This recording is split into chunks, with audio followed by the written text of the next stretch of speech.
guest today is Abdulrahman, a young American converted to Islam in an early age. Let us hear his story. I was born into a Christian family, but we weren't very practicing. We would go to church just a few times a year for Christmas and Easter and the holidays. And God only existed on Sunday in church in my family and not outside of the church. And many American families are like this. I've always been a very logical thinker, and when I was about 11 or 12 years old and I started thinking for myself, I asked myself, does God exist? And this question I felt was pushed on me by a clash between science and religion, or rationality and religion in America. And I think that tradition goes back to the Christian church in Europe. And there were always issues between the Catholic Church and science and advancement.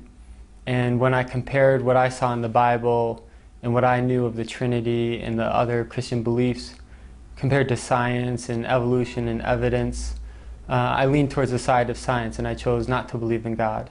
Abdulrahman came to Jordan in a scholarship to study Arabic language with a group of other students.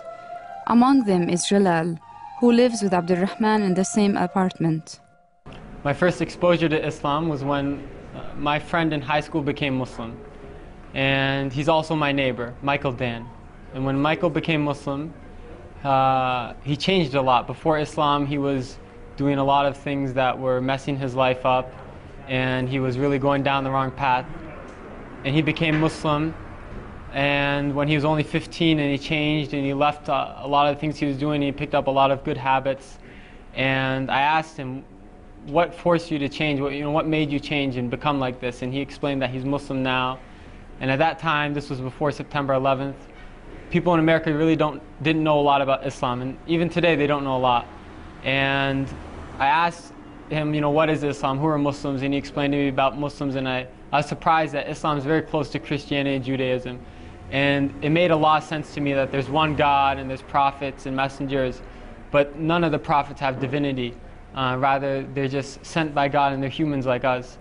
And I didn't really want to become Muslim at that time, but it just made sense to me logically. After a while, I read a book called The Autobiography of Malcolm X.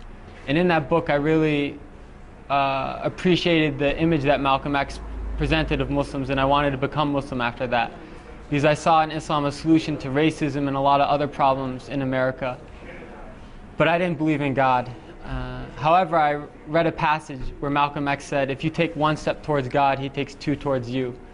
So I left eating pork, and I left some of the things that are prohibited in Islam with the intention that God guide me.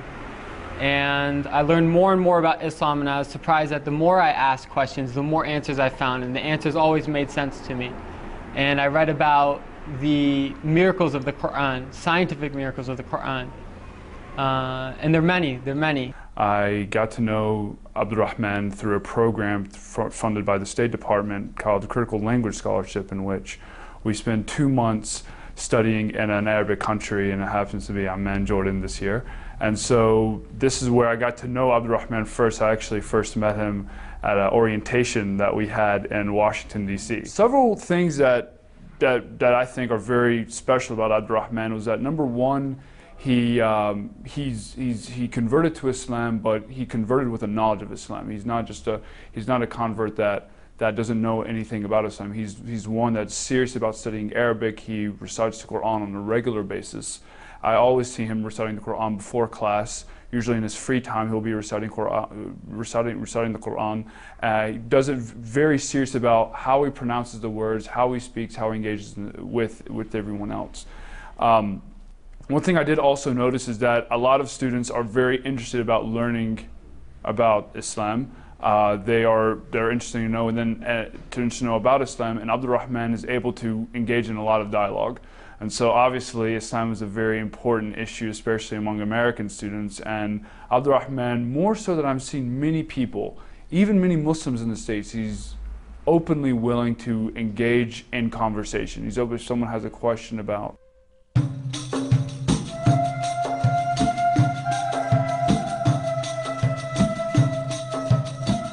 We are now with Abdulrahman in Aker Center.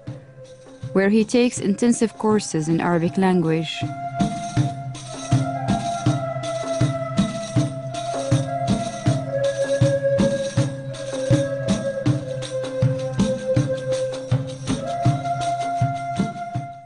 I'd like to add that Islam is the most beautiful thing in my life and the source of all goodness.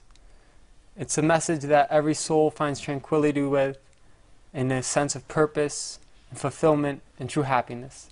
And I encourage everyone to take a step towards God, and they'll find that God takes 2 steps towards them.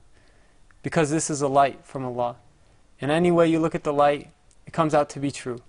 And so if you ask questions and you prefer to look at it from science or from your soul or from people, go whichever way you want, and I'm sure that you will find that this is the message you've always been looking for.